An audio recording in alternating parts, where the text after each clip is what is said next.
नमस्कार। आप सभी प्रशिक्षुओं का हमारे इस YouTube चैनल पर स्वागत है। इस वीडियो में हम बात करेंगे डीएलएड प्रथम वर्ष के पेपर कोड F5 की 2020 में जो परीक्षा हुई थी उसके प्रश्न पत्रों के बारे में।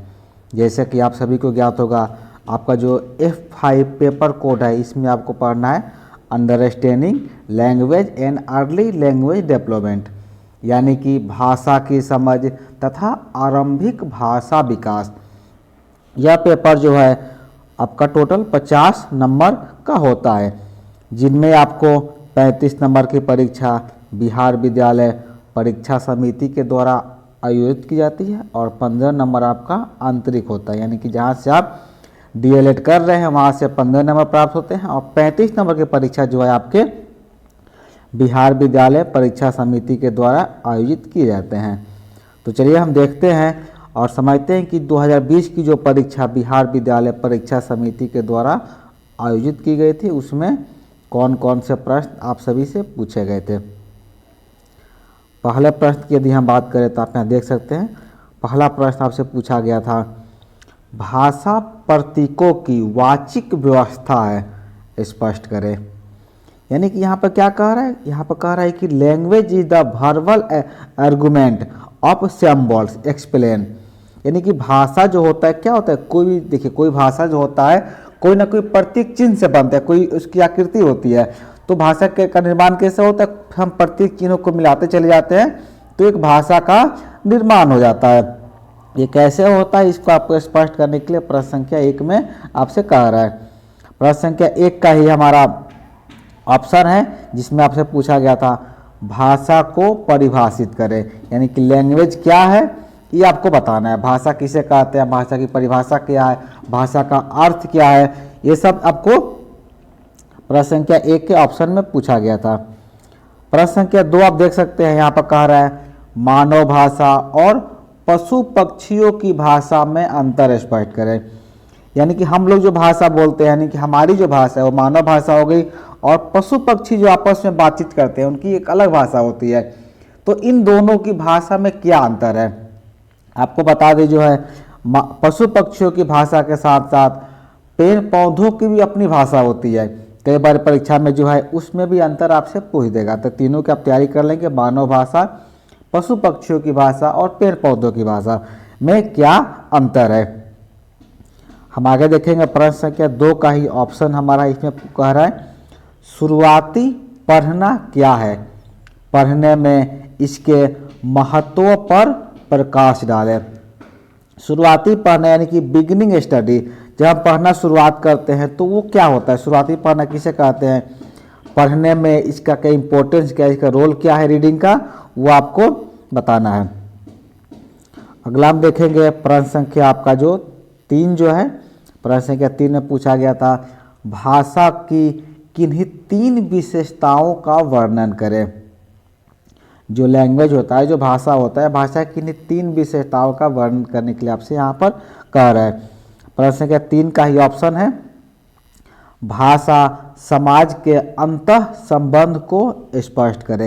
यानी कि इंटर रिलेशन जो होता है लैंग्वेज सोसाइटी का, भाषा समाज का, उसके बारे में आपको यहाँ पर पूछ रहा है, आपको स्पष्ट करना है, बताना है।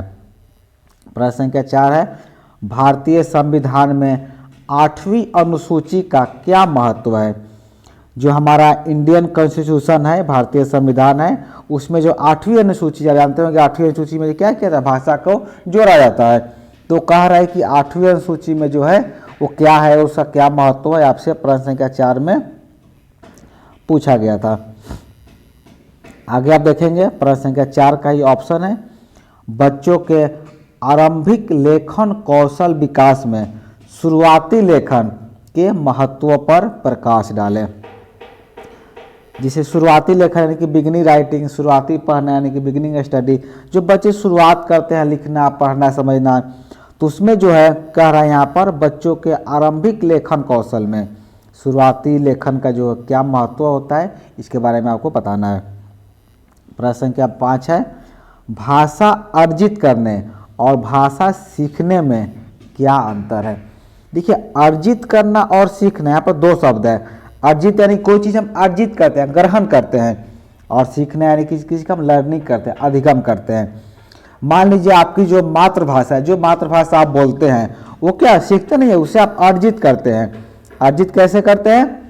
आपके आसपास बोला जाता है, आपके परिवेश में बोला जाता है, तो वहाँ से हम चीज़ों को अर्जित करते हैं। और दूसरी जो भाषा है, मान लीजिए कोई विदेशी भाषा हो गई, जैसे कि मान लीजिए कि आपका अंग्रेजी हो गया, फ्रेंच हो गया, चाइनीज लैंग्वेज हो गया, जिसे क्या करते हैं, हम सीखते हैं। तो वही कह रहा है यहाँ पर, भाषा अर्जित करने और भाषा सीखने में क्या अंतर होता है, ये आपको यहाँ पर बताना है।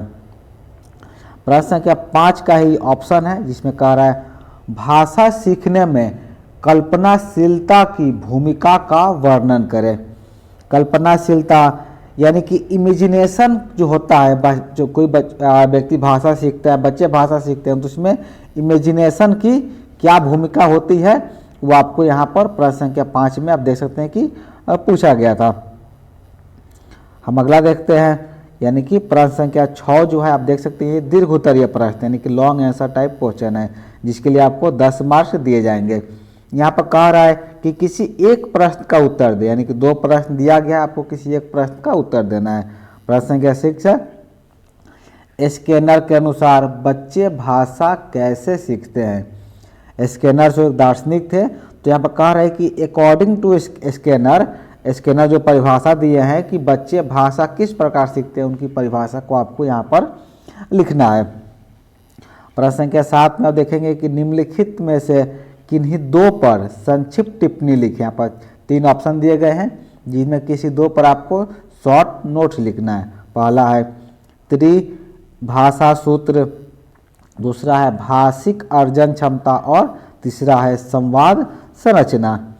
तो आप यहाँ पर हम बात की आज की इस वीडियो में डीएलएड प्रथम वर्ष के पेपर कोड F5 में जो आपका है भाषा की समझ तथा आरंभिक भाषा विकास, यानी कि understanding language and early language development की 2020 की परीक्षा में जो प्रश्न पूछे गए थे, उसके बारे में हम चर्चा किए।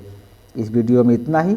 हम अगले वीडियो में डीएलएड के बाकी जो पेपर कोड है, उसमें पूछे गए प्रश्न का विश्लेषण लेकर आएंगे। इस वीडियो में इतना ही। वीडियो को पूरा देखने के लिए आपका धन्यवाद।